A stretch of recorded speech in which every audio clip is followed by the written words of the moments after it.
Oke, Assalamualaikum kelas. Kali ini kita akan membahas tentang tahap perencanaan dan pelaksanaan bisnis di dalam studi kelayakan bisnis. Oke, jadi di dalamnya kita akan melihat bagaimana sih sebuah bisnis itu butuh direncanakan dan bagaimana nanti tahap-tahap pengimplementasiannya dari rencana itu.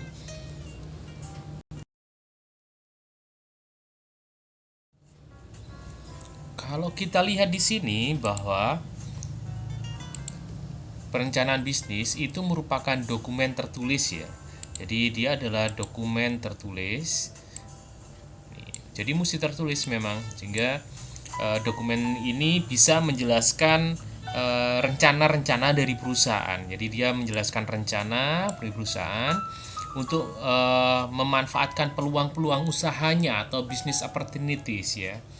Jadi dia memanfaatkan peluang usaha yang terdapat di dalam lingkungan eksternal perusahaannya.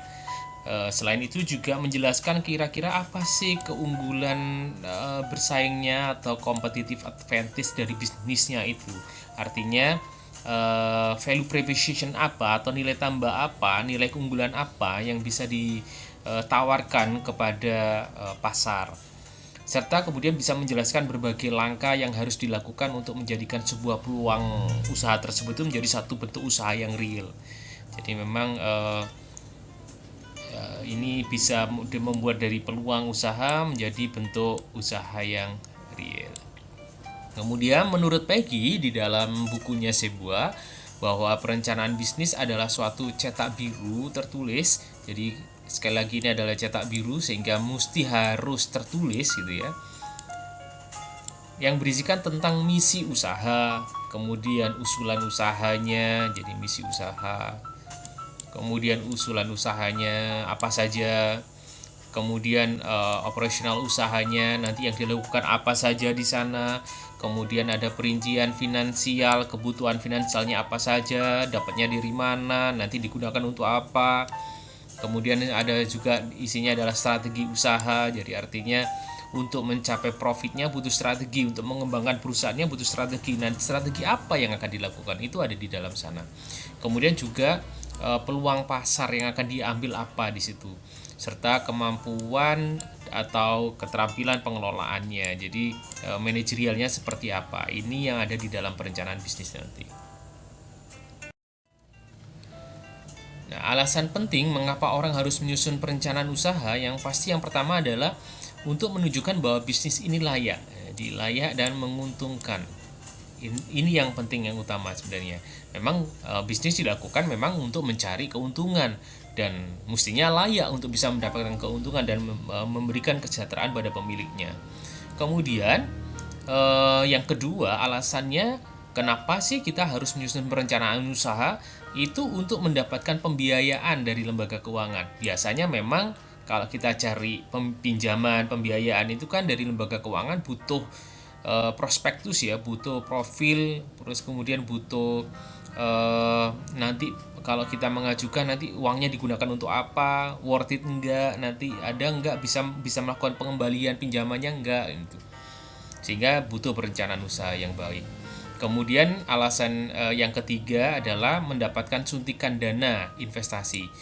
Ini artinya kalau kita mau tawarin ke orang yang punya duit, jadi investor, ini kita bisa memberikan penjelasan itu di perencanaan bisnis kita, di perencanaan usaha kita gitu. Sehingga orang akan bisa diyakinkan kalau dia sudah bisa diyakinkan dan dia cukup sure, cukup yakin bahwa oh ya ini bisnisnya menguntungkan deh, saya akan investasi di situ. Dia akan menyerahkan uangnya ke kita, kepada pengelola bisnis itu untuk dikelola uangnya mereka dengan harapan mereka akan mendapatkan dividen atau bagi hasilnya. Kemudian alasan yang keempat adalah untuk mendapatkan kontrak dari proyek yang besar. Jadi intinya sebenarnya alasan orang mengapa harus menyusun perencanaan bisnis itu biasanya mereka bisa saja untuk memberikan kepada orang yang punya project tapi mungkin tidak bisa melaksanakannya. Misalkan membangun gedung. Ada sebuah perusahaan mau membangun gedung, kita punya usaha kontraktor gitu ya. Nah, kita bisa membuat perencanaan usahanya ini besarnya sekian, kita jadi kebutuhan biayanya sekian, nanti diambil dari sekian, nanti sumber-sumber pendapatannya dari sini itu. itu kita bisa mendapatkan kontrak untuk pelaksanaan proyek itu. Yang terakhir adalah memang untuk menarik tenaga kerja. Jadi dengan adanya perencanaan bisnis yang bagus, kita bisa menarik hati tenaga kerja yang berkompeten di dalamnya gitu, untuk bisa bergabung di dalam kegiatan bisnis kita. Nah, aspek-aspek dalam perencanaan bisnis yang pertama adalah di aspek pemasaran. Ini ada di daerah pemasarannya di mana saja. Kita mau nanti pemasaran kita itu ada di lokasinya di mana, itu di sini. Kemudian situasi pasar. Situasi pasarnya seperti apa? Apakah pesaingnya cukup banyak? Kalau cukup banyak, bagaimana cara kita menghadapinya? Kalau pesaingnya sedikit, bagaimana cara kita mengambil peluang itu gitu. Kemudian ada juga di proyeksi permintaan. Jadi kalau memang kita ternyata bisa menghitung permintaan barang yang kita jual nanti ternyata kemungkinan akan naik di tahun depan. Nah, ini juga bisa kita masukkan di dalam aspek pemasaran. Nah, ini semua nanti dirangkum di dalam strategi dan teknik pemasarannya secara realnya gitu ya. Sehingga ini akan dituliskan di dalam strategi dan taktik pemasarannya, sehingga kita bisa memberikan penjelasan bahwa perusahaan kita itu bagus dalam segi pemasaran, sehingga ini bisa mendongkrak penjualan dengan strategi seperti ini, taktiknya itu seperti ini, melalui media sosial atau melalui bonus, diskon khusus, macam-macam itu. Kemudian di aspek produksi, jadi yang pertama adalah di pengadaan bahannya.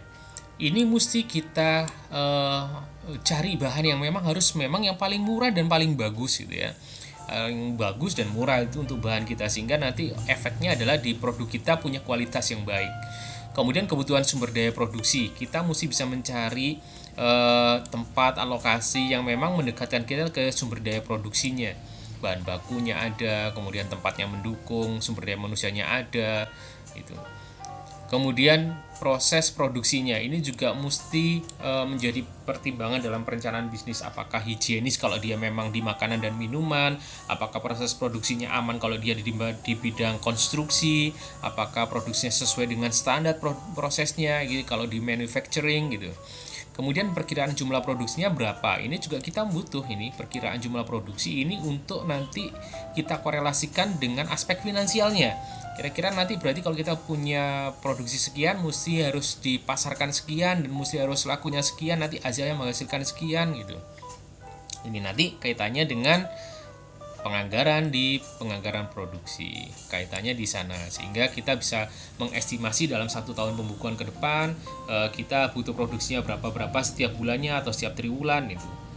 Kita bisa mempersiapkan di aspek produksinya, sehingga bisa juga mempersiapkan di aspek keuangannya. Kemudian di aspek organisasi dan manajemen.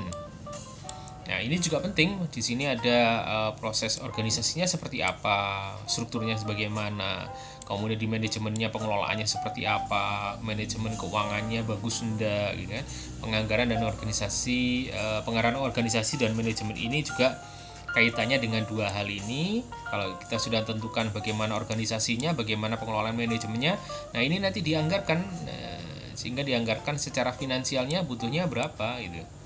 Jadi butuhnya berapa ini kita bisa tahu, sehingga kita bisa memperkirakan sustainability dari bisnis yang kita usulkan.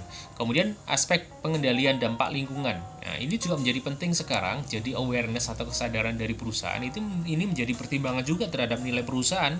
Jangan sampai perusahaannya tidak peduli lingkungan sehingga dicap jelek oleh masyarakat, oleh pelanggan, sehingga pelanggan tidak mau lagi membeli produk kita. Nah, ini nanti kaitannya dengan bagaimana mengolah limbahnya, dampak biofisiknya, jadi terhadap kaitannya dengan kondisi biologi dan juga kondisi fisik dari lingkungannya itu. Kemudian dampak sosial budayanya, apa dia berpengaruh terhadap sosial budaya dari masyarakat sekitar lokasi usaha kita gitu. Nah, ini nanti kesemuanya ini juga akhirnya tetap impact-nya itu kepada penganggaran. Jadi penganggaran atas pengendalian dampak lingkungan, karena memang butuh dirupiahkan juga gitu. Sehingga kita bisa tahu nih kebutuhannya berapa gitu. Nanti worth it tidak gitu. Ada istilah namanya adalah kalau ada di keuangan ada return on investment. Jadi kalau di dalam dampak lingkungan ini biasanya ada juga SROI. Jadi ada social return on investment. Jadi investasi sosial itu juga bisa dihitung returnnya. Tahap-tahap penyusunan perencanaan bisnis yang pertama adalah pasti di ide usaha. Bisnis itu kita pakai ide usaha yang seperti apa? Apakah dia baru ataukah dia dimodifikasi itu, tapi yang pasti harus ada idenya. Ide bisnisnya apa dulu? Nah, setelah itu dirumuskan konsep bisnisnya seperti apa, dari ide usaha ini dikembangkan menjadi perumusan konsep. Nah, sehingga ada konsepnya, step by stepnya ada gitu.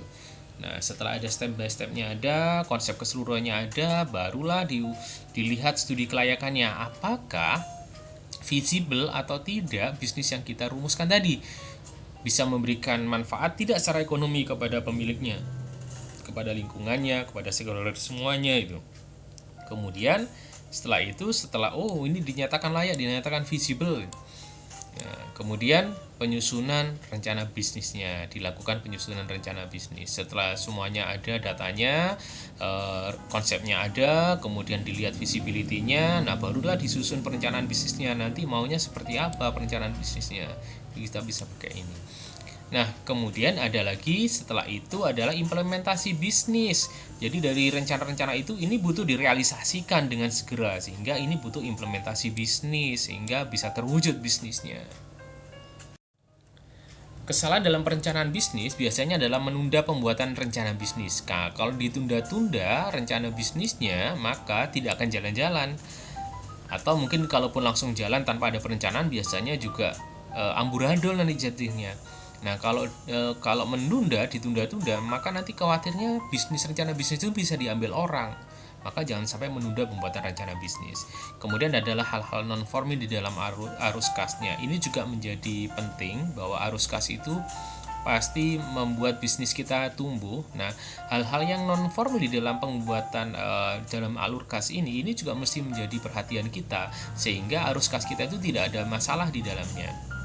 Kemudian gagasan yang terlalu muluk-muluk ini juga menjadi masalah, jadi sehingga akan susah untuk diimplementasikan gitu.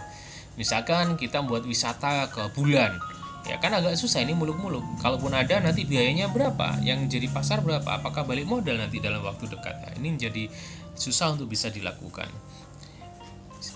Kemudian ada lagi ketakutan. Nah, ketakutan ini menjadi faktor tersendiri sehingga tidak melangkah-langkah nanti. Jadi banyak yang dilakukan tapi takut mau dilakukan. Banyak yang direncanakan untuk dilakukan tapi takut untuk dilakukan karena khawatir ada ini, ada ini. Memang semuanya ada risiko, tetapi di risiko itu bisa dimitigasi dengan melalui manajemen risiko. Sehingga mestinya ketakutan itu tidak boleh terlalu berlebihan. Harus di-manage ketakutannya. Kemudian penentuan tujuan yang tidak jelas, ini juga paling sering ada di sini. Pokoknya ikut-ikut aja. Oh, ada bisnis ini ikut-ikutan, tapi tujuannya nggak jelas. Nanti kalau ada pasarnya terhadap ada perubahan mekanisme pasar, bagaimana caranya? Itu nggak dihitung. Kemudian ada perubahan selera pasar, bagaimana, nggak dihitung. Nah, tujuannya juga nggak jelas juga. Misalkan, oh ya, udah pokoknya pengen buat usaha ini karena tetangga sebelah buat bisnis ini gitu. Tetapi tidak punya tujuan yang jelas, arahnya mau kemana, pokoknya jadi gitu aja. Nah, ini sering salah di situ. Kemudian tidak fokus. Nah, ini juga menjadi masalah karena mungkin sembari bekerja dia punya bisnis, tetapi dia masih berat dengan masih berat dengan pekerjaannya yang ada di kantor, sehingga bisnisnya tidak dikelola dengan baik. Atau dalam konteks perusahaan, mungkin perusahaan ini membuat suatu unit bisnis, tetapi dia masih fokus di bisnis yang utama, tapi di bisnis sampingannya tidak dikelola oleh yang pemilik atau tidak dibuatkan anak perusahaan baru yang mengelola itu, sehingga nggak fokus. Maka seringkali salah satunya menjadi tidak terkendali, tidak termanage ya. Kemudian prioritas yang lemah ini juga menjadi masalah dalam perencanaan bisnis. Jadi mau mana yang diprioritaskan itu salah, atau mungkin tanpa ada prioritas dalam konteks pelaksanaan bisnisnya. Ini juga menjadi masalah, sehingga tidak dilakukan dengan sepenuh hati gitu kan, setengah-setengah gitu kan. Ini menjadi tidak optimal. Kemudian juga bisa saja ada kesalahan pembuatan proyeksi. Jadi proyeksinya menjadi kurang tepat, otomatis nanti karena dia sudah kalau saat dilaksanakan ternyata nggak sesuai dengan yang diharapkan gitu. Ini yang juga menjadi masalah. Nah, pelaksanaan bisnis atau implementasi bisnis ini adalah sebuah kegiatan perbuatan melaksanakan rencana bisnis. Jadi tadi sudah dibuatkan rencananya dan ini dilaksanakan sesuai dengan apa yang dirancang tadi di dalam perencanaan bisnis itu dengan matang gitu ya. Nah, ini bisa pelaksanaan bisnis ini bisa ada dua, secara manajerial dan juga bisa dalam etika bisnisnya. Di secara manajerial, maka yang perlu dikelola adalah manajemen sumber daya manusianya. Siapa saja yang akan menduduki posisi-posisi itu, kemudian kebutuhan tenaga kerjanya berapa, siapa akan menduduki posisi apa dan melakukan apa di dalam perusahaan itu, kebutuhan standarnya seperti apa. Itu yang mesti bisa dilakukan di dalam manajemen SDM. Kemudian rewardnya seperti apa, itu kan, bagaimana perilaku secara keorganisasiannya. Nah, kemudian yang kedua adalah di manajemen keuangan ya. Di manajemen keuangan ini nanti isinya juga bagaimana cara perusahaan itu mendapatkan dana, bagaimana cara memperoleh pendapatan atau penerimaannya dari mana saja.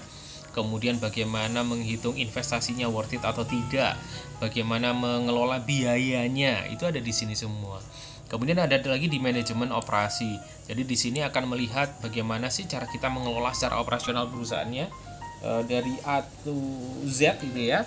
Apakah sesuai dengan standarnya setiap divisi itu berjalan dengan bagus. Nanti ya secara operasional itu dikelola sehingga biayanya menjadi minim gitu. Ini ada di sini semua. Kemudian ada lagi di manajemen pemasaran. Jadi kalau di manajemen pemasaran ini di sini juga memanage bagaimana sih di implementasi bisnis kita itu bisa melaksanakan posisinya dalam memasarkan produk-produk itu, sehingga target utamanya ada di sales, ada di penjualan, sehingga penjualannya itu akan meningkat. Kemudian sekarang juga ada lagi bagaimana cara bisa meningkatkan value perusahaannya gitu. Meskipun mungkin salesnya menurun tapi value-nya bisa saja naik. Itu bisa dilihat melalui aspek pemasaran yang bagus. Atau mungkin kita punya produk tidak sebegitu bagus tapi punya sistem pemasaran yang bagus, maka ini bisa menjadi sebuah produk unggulan juga gitu. Ini pentingnya di manajemen pemasaran.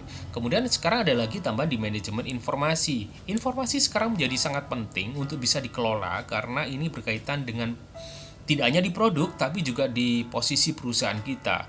Jadi kalau informasi ini perlu di-manage sehingga pola komunikasi antara perusahaan kepada para stakeholdernya, baik itu pelanggan, masyarakat, pemegang saham, itu media massa, itu juga bisa mendapatkan informasi yang clear tentang perusahaan kita, dan bisa terkomunikasikan keinginan dan citra perusahaan kita.